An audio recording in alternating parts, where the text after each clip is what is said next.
大家好，我是 Anthony， 欢迎来到我的频道。今天想和大家聊聊中国家庭内一种很常见的创伤。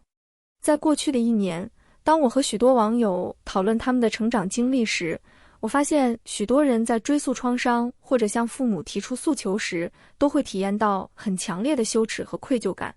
他们虽然感到父母伤害了自己，或者认为父母没有给自己提供一个安全的成长环境，但也总感觉自己的诉求缺乏一点底气，有时候自己都觉得理亏。因为他们感到父母毕竟是给自己投入了巨大的成本，而在自己还没有能力回报父母的情况下，是没有资格申诉或者抱怨的。当然，这种观念也是父母和社会有意无意传递给他们的，就是父母的恩情还不完，没有功劳也有苦劳。那今天这期视频，我们就来聊聊这种投资的隐喻以及恩情的逻辑为什么是错误的。在视频开始前再说一下，我会把这期视频放在心理与教育这个列表内，如果你有任何想找我探讨和咨询的话题，都可以联系我的邮箱预约。那么继续说回今天的主题。首先，我想先分享一些案例。比如有一位网友曾告诉我，父亲小时候动辄对自己打骂，但非常擅长伪装成一个好父亲。有一次，他对别人讲到父亲也打过自己，这并不是在控诉，只是随口一提。结果父亲回家后又打了他，因为父亲一直想给外人营造一种对孩子好的形象，所以认为他这么说会败坏自己的名声。在他成年后，父亲为他办了一场成人礼，邀请了很多亲戚朋友参加，甚至包括他的老师。在宴会上，父亲列出来一个长长的账单，展示自己给孩子从小到大花的每一笔钱，甚至精确到了一个红包。父亲强调这么多钱可以买多少辆豪车，多少奢侈品。现场的宾客们纷纷感慨，这真是一个伟大的好父亲。而他当时却感到强烈的被羞辱，感到父母的恩情像山一样沉重，一辈子都还不完。另一位网友在成长过程中也有很强的亏欠感，他的父母非常喜欢用商业语言来比喻亲子关系，在这种隐喻里，父母就是投资人或者股东，而他则是被投资的企业。股东有权利查看企业的财报和运营情况，于是当他试图对父母保持一点界限，比如不愿分享自己的恋爱情况，拒绝父母查看自己的日记和聊天记录时，父母就会表现出强烈的不满，认为自己理应具有监督权。他虽然有自己的房间，但却永远不能锁门，父母随时都可以进来，并且房锁坏掉了，父母也不愿意修理。当他试图和父母主张自己的权利时，却总是被父母驳回。他感到父母说的有问题，但更多时候他无法对抗内心里涌现的愧疚感。还有一位网友的家境比较贫困，父母并没有为他投入多少钱，他总是吃最简单的饭菜，穿最便宜的衣服。与此同时，父母却在照顾他的身体上格外努力，比如从来不让他做家务，在生病时更是无微不至，寸步不离。然而，这种身体上的照顾却常常伴随着粗暴的贬低和打压。每当他稍有不听话或者成绩下降，父母就会讲出非常难听的话。他在成长过程中承受了羞辱和孤独，但却又始终无法把这些伤害说出口，因为一旦他提及童年时期的痛苦，母亲就会反过来强调自己的辛苦和付出。久而久之，当他试图为自己争取一点解释的空间，说出自己的感受时，他在心里就会自动把母亲这种照顾折算成市场价值。比如，如果请一个24小时贴身照顾自己的保姆，一连照顾18年，即使按照比较低的工资标准，那也是一笔很高的费用。想到这里，他就感到自己似乎亏欠了母亲太多，自己的一切诉求都变得不合理了。那说到这里，我们就来分析一下这种恩情的逻辑。首先，这些父母认为自己的恩情建立在自己单向地付出了一系列资源或者资本之上。这种资源可以以金钱的形式体现，比如父母供你上学，给你报了各种兴趣班，买了钢琴、电脑等等，这些资源都是可以被列出来、被计算和量化的。还有一些资源体现在父母付出的劳动时间上，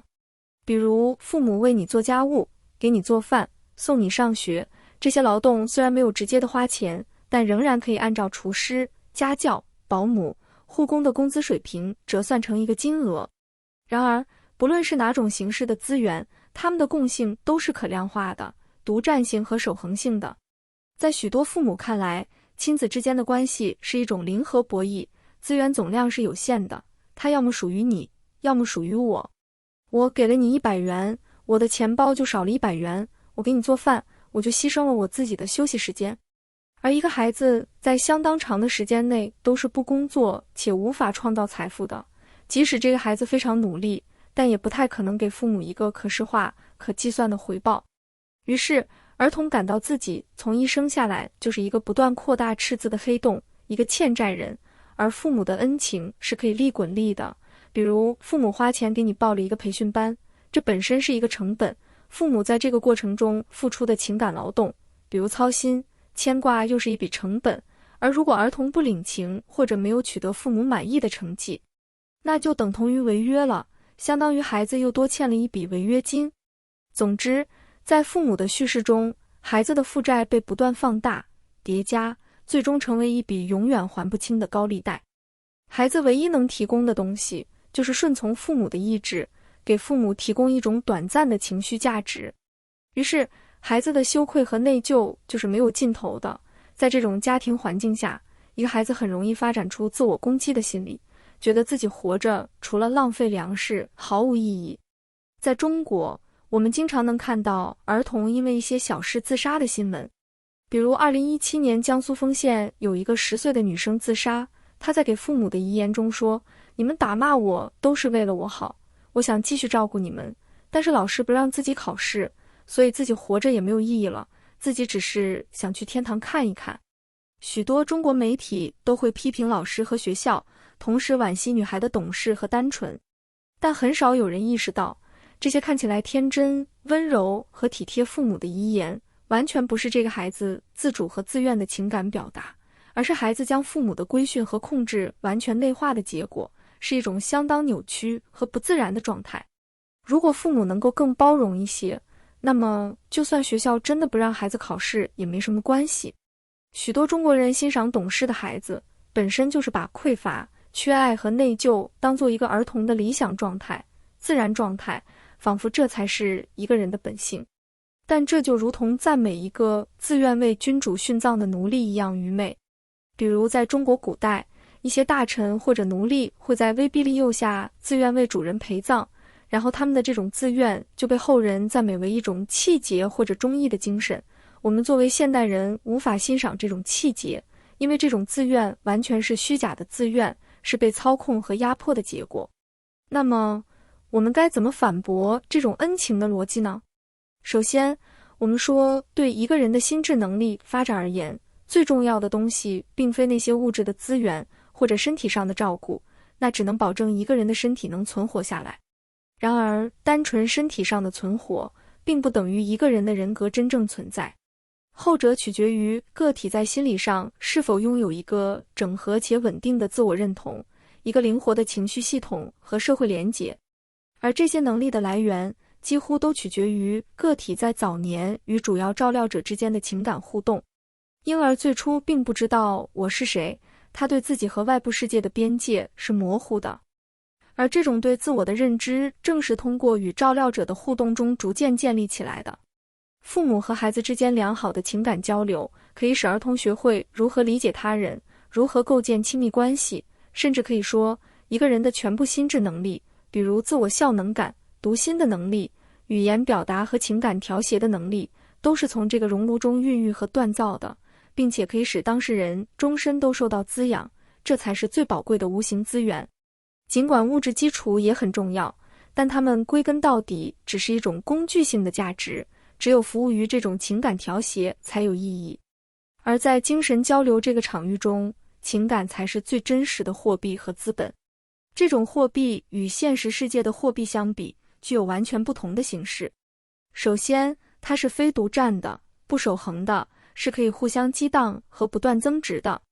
人的情感总是指向某个对象，即使这个对象是一个物体，人也会通过移情使这个对象拟人化，为其赋予情感色彩。这种移情本质上是为了传递情感，也就是人总是期望从他者身上获得情感反馈。当他感知到了对方的情感反馈时，两个人就产生了共鸣，这就是美感。可见，情感是可以在双方之间不断复制、扩展和增值的，而非如同物质那样是守恒和有限的。因此，在这种情感的货币体系中，儿童就不再是一个被动的消费者和接受者，而是可以平等发行货币的主体。当父母给予儿童一种爱的情感，儿童感应到了这一点，也更加依恋和亲近父母，父母感到自己的情感获得了共鸣和共振，于是这种情感在双方之间就越来越深厚。然而，这种情感是及时满足的。当我爱一个人的时候，我在表达爱的过程就已经感到某种满足，我并没有因为给了对方某种爱，就觉得我缺了一份爱，反而是感到我更加有爱了。信任也是如此，当父母是一个倾向于信任他人的人，他们在与孩子的互动中往往不会频繁的怀疑、监控、干预，而是在孩子面前展现出一种放松、稳定、宽容的姿态。他们会说，我知道你能处理好。这并不能等同于那种空洞的放任，那只是一种不管不顾，而不是对另一个人的潜力有积极的认知和预期。信任可以让儿童感到自己是安全的，是可以探索这个世界，而不需要时刻担心失败带来的惩罚。当父母看见孩子因为自己的信任而变得更加自信、主动、独立，他们也会从孩子的成长中更加肯定自己，确认自己，这就是一个良性的循环。好奇心、求知欲也是如此，他们并不是靠批评、灌输或者报兴趣班培养出来的，而是在父母的日常交流和闲谈中自然生成的。如果父母本身就是一个喜欢学习、主动思考、乐于探索的人，孩子就能在耳濡目染中感受到，原来对世界的惊奇、对新鲜事物的挖掘和感知是一种日常的情绪状态，也是令人愉悦的生活方式。在这个过程中，孩子并不感到自己被教育了，而是在这种氛围下自动就习得了这种倾向。比如他看到父母在交流中经常冒出一些新的名词和概念，他们会为一个超出生存之外的学术问题去讨论、辩论，孩子就会感到这本身就是有趣的。因此，我们说真正好的教育只能建立在两个主体之间的情感交互上，而不是一个主体对一个客体的单向的灌输。那些外在的资源和资本归根到底是为了保证这种情感交互能够持续发生，不被打扰，但最根本的东西还是这种情感交互本身。人的学习本质上是一种人际关系行为，是在和另一个人而非另一个物建立连接。即使我们看似是独自一人在通过书本或电脑学习，但这些物之所以能对我们产生心智上的作用，是因为背后有一个人的视角、情感和引导。人和物的关系本质上仍然是人与人的关系。正是因为我们相信作者、老师、父母的善意和能力，我们才愿意信赖他们提供的内容，并与之共鸣、模仿、整合。人的社会性可以说是人类最为深刻和高级的能力之一，这在婴儿身上就体现得格外明显。与其他哺乳动物相比，当一个人类的婴儿面临危险时，他不是靠本能去寻找一个安全的空间来躲藏自身，而是去寻找母亲，去找那个更强大或更智慧的人。这种通过依恋关系、人际关系来寻求安全感的机制是非常神奇的。大自然没有让人进化成一种独立的、能够自给自足的动物，而是塑造出一种截然不同的路径。每一个人天生都是软弱的，无法独自觅食、抵御风险，但人类有惊人的模仿能力、同理能力与语言交流能力。人类的巨大潜能并不来自个体体能的强大，而恰恰来自在人际关系中不断涌现出的创造力。在这个机制中，爱、信任、模仿、鼓励、共鸣构成了人类一切道德和文化的基础。而那种将亲子关系类比为投资的隐喻和要求孩子回报恩情的逻辑，其实就是把可量化的物质资源视为一个人成长的关键，但真正能触及一个人内心的，只能是另一个人的内心。到这里，我们主要讨论了一种互为主体的亲子关系是如何可能的。那下期视频，我们来继续聊聊父母从孩子这里都获得了什么，以及为什么说恩情是完全不存在的。如果你有任何的困惑和问题想和我交流，直接联系我的邮箱就好。比如你希望和我讨论某篇文章、某段话、某个视频、某种社会现象，或者你的日记，都可以提前把相关的文本发给我，我会在正式交流之前读完。或者你希望和我讨论你的人生经历、困惑和情感，都是可以的。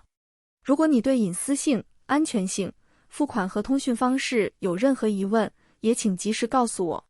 如果你无法付费或无法加入会员，也请联系我，我会提供其他方式。详情请参考这张图片。我会把这期视频放在心理与教育这个列表内，同时也推荐大家去看我这个列表内的其他视频。感谢大家的收看，再见。